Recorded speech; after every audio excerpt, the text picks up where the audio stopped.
बिस्मिल्लाहिर्रहमानिर्रहीम। Welcome to conceptual nursing academy. आज की वीडियो का टॉपिक है रिस्पायरेटरी सिस्टम, जो बीएस नर्सिंग सेकंड सेमेस्टर के सब्जेक्ट एनाटॉमी एंड फिजियोलॉजी का यूनिट है। ये आज के ऑब्जेक्टिव्स हैं जिनको हम वन बाय वन कवर करेंगे। तो सबसे पहले हम बात कर लेते हैं रिस्पायरेटरी सिस्टम की। ये हमारे पास एक ऐसा सिस्टम होता है जो कि लंग्स और उसके एयर पैसेजेस पर मुश्तमिल होता है।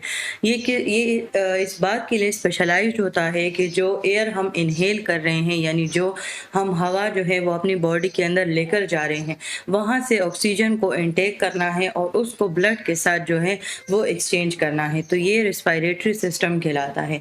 और अब ये रिस्पायरेटरी सिस्टम किस प्रोसेस के थ्रू काम करता है? रिस्पायरेशन के थ्रू।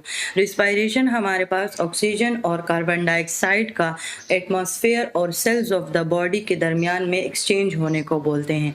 जो रिस्पायरेशन है वो अपने अंदर ही जो है वो 3 प्रोसेसेस को जो है कंप्लीट होकर एक रिस्पायरेशन प्रोसेस बनाते हैं, जिनमें वेंटिलेशन आता है। यानी जब हम simple air in and out of the lungs की बात करते हैं, तो जब एयर इन वो इंस्पिरेशन, जो एयर आउट तो वो एक्सपायरेशन, और जब हम लंग्स के according air in and out पढ़ते हैं तो वो वेंटिलेशन ऑफ लंग्स कहलाता है।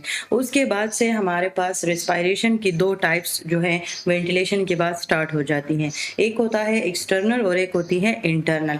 एक्सटर्नल को एक्सटर्नल इसी वजह से कहते हैं क्योंकि इसमें जो एयर होती है वो हमारे नोज के थ्रू हमारे लंग्स तक जो है, नोज के थ्रू हमारे पास प्रोसेस करते हुए लंग्स तक पहुंचती है।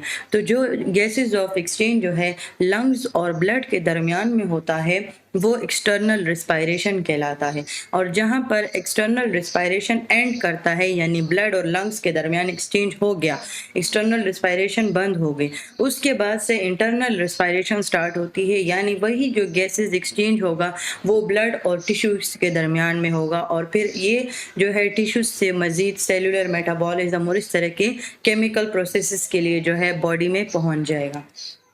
अब हमारे पास जो है रिस्पायरेटरी सिस्टम का एक रिस्पायरेटरी फंक्शंस होते हैं और एक नॉन रिस्पायरेटरी फंक्शंस होते हैं। जो रिस्पायरेटरी होंगे वो स्पेसिफिक रिस्पायरेशन का काम करेंगे, जो नॉन रिस्पायरेटरी होंगे वो वही रिस्पायरेटरी ऑर्गन्स ही परफॉर्म करेंगे, लेकिन वो रिस्पायरेटरी कोई फंक्शंस नहीं होगा, वो एक्स्ट्रा एसेसरी फंक्शंस होंगे। तो अब रिस्पायरेटरी फंक्शंस हम पढ़ते हैं, जिनमें हमने पल्मोनरी वेंटिलेशन की बात की, यानी जो एयर जो है in and out of the lungs होती है तो वो पल्मोनरी वेंटिलेशन है। इसी तरह अल्वेलाई और ब्लड के दरमियान डिफ्यूजन होती है ऑक्सीजन एंड कार्बन डाइऑक्साइड, यानी एक्सटर्नल रिस्पायरेशन होगी। और वही ऑक्सीजन एंड कार्बन डाइऑक्साइड जब ब्लड से टिश्यूज में जाती है, यानी इंटरनल रिस्पायरेशन। और जो ऑक्सीजन और कार्बन डाइऑक्साइड की